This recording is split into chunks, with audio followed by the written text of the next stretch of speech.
I am Adhir Ranjan Chowdhury. এই নামটা একদিনে বাঙালি ঘরে ঘরে পৌঁছায়নি। এই নাম পৌঁছাতে তার প্রচুর খাটনি করতে হয়েছে, তাকে বিভিন্ন রকম পরিশ্রম করতে হয়েছে, তবে এই নাম বাঙালি ঘরে ঘরে পৌঁছাতে পেরেছেন তিনি। কেন বলছি শুনুন। যার জন্যে করলাম চুরি সেই বলে চোর।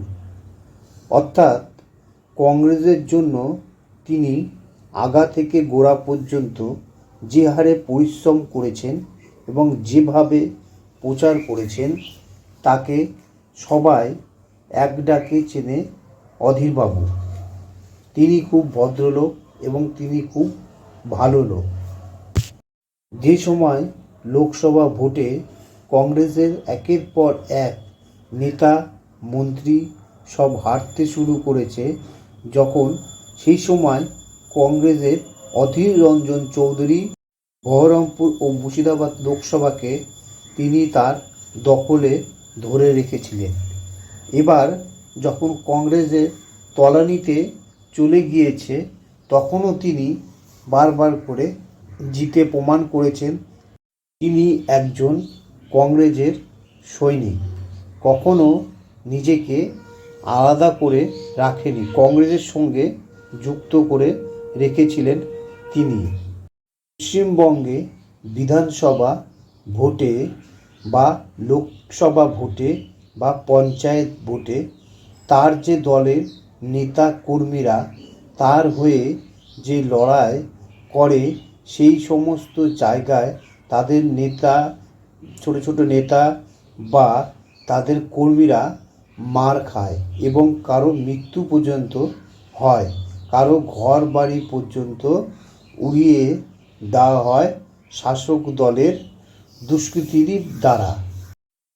শাসক দল বলতে বোঝায় বর্তমানে তৃণমূল সরকার। সেইখানে লড়াই করতে গিয়ে তাদের নেতাকর্মীরা যখন মার খায় বা খায়, তাদের হয়ে যখন তিনি সওয়াল করেন বা তৃণমূলকে আক্রমণ করেন, সেই বিষয়গুলি দেশের জাতীয় কংগ্রেস তখন অধীর চৌধুরীকে বলেন, আপনি শাসক দলের সঙ্গে কোনো রকম কথাবার্তা এই সম্বন্ধে বলবেন না, কারণ বললে আমাদের ক্ষতি হবে। আমরা তৃণমূলের সঙ্গে সংগঠনে যোগাযোগ করে আমরা দিল্লিতে সরকার গঠন করব, সেই জন্য এই তৃণমূল সরকারকে আপনি কিছু বলতে পারবেন না।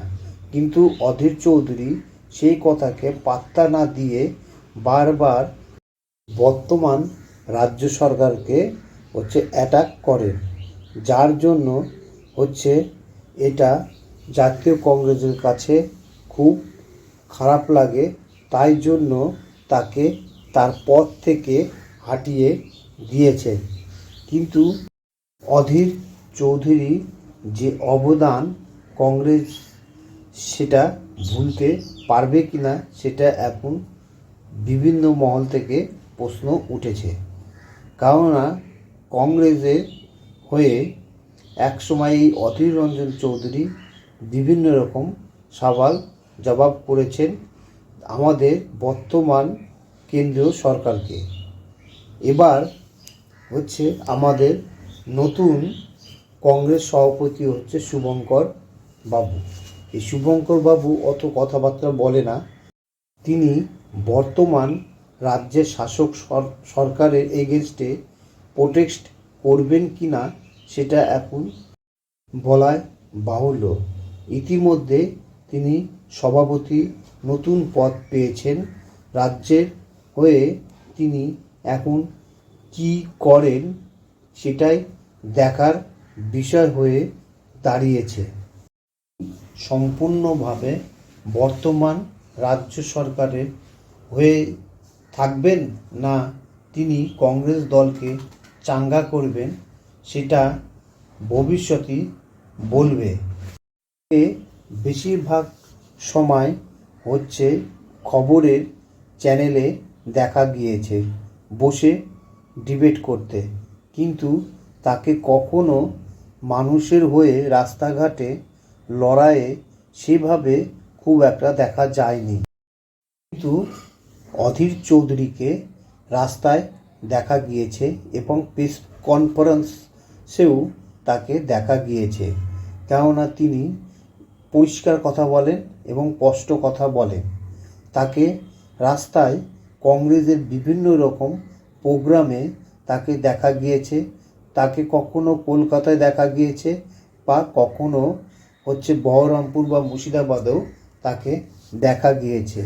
কোনো কর্মী যদি অসুস্থ হন বা কর্মীকে কেউ মেরে দিয়েছে, অন্য পার্টির হসপিটালে ভর্তি আছে, বা তাদের বাড়িতে যাওয়া, তাদেরকে দেখা, এই সমস্ত কাজও তিনি করেছেন। আমাদের দেশে সবচেয়ে বেশি শাসন চালিয়েছে কংগ্রেস সরকার।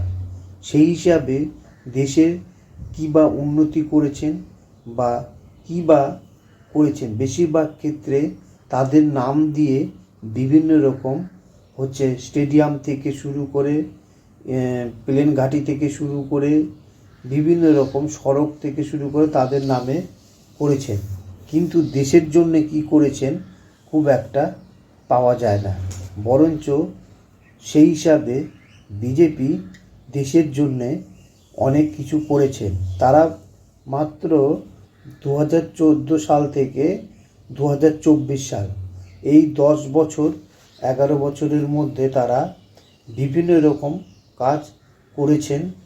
তাও এদের বিরুদ্ধে কংগ্রেস তরফ থেকে অধীর রঞ্জন চৌধুরী বিভিন্ন রকম প্রোটেস্ট করেছেন এবং বিভিন্ন রকম কথাবার্তাও বলেছেন। এখন অধীর চৌধুরী একা আছেন, এখন ফাঁকা আছেন। সে সবসময় দলের জন্য যা করেছেন তা দল ভুলে যাবে কি না এই নিয়ে প্রশ্ন উঠেছে। তিনি আপাতত এখন কোন দলে যেতে চান, তিনি কি চিন্তা ভাবনা করছেন, সমস্ত কিছু তার উপরেই এখন নির্ভর। তিনি দেখা যাক প্রেস কনফারেন্স কবে করেন এবং কোন দলে যাওয়ার সম্ভাবনা আছে তিনি সেটা জানাবেন। এটাও হতে পারে তিনি রাজনীতি থেকে সন্ন্যাসও নিতে পারেন, কেননা তার এখন বয়স 68 বছর। মানুষের একটা সময় থাকে, সে সময় সে রাজনীতি করতে পারে। যখন বয়স তার বাড়তে থাকে, বিভিন্ন রকম শরীরে সমস্যা দেখা দিতে পারে। এখন দেখা যাক তিনি কোন পথে হাঁটেন, এটাই এখন লাখ টাকার প্রশ্ন।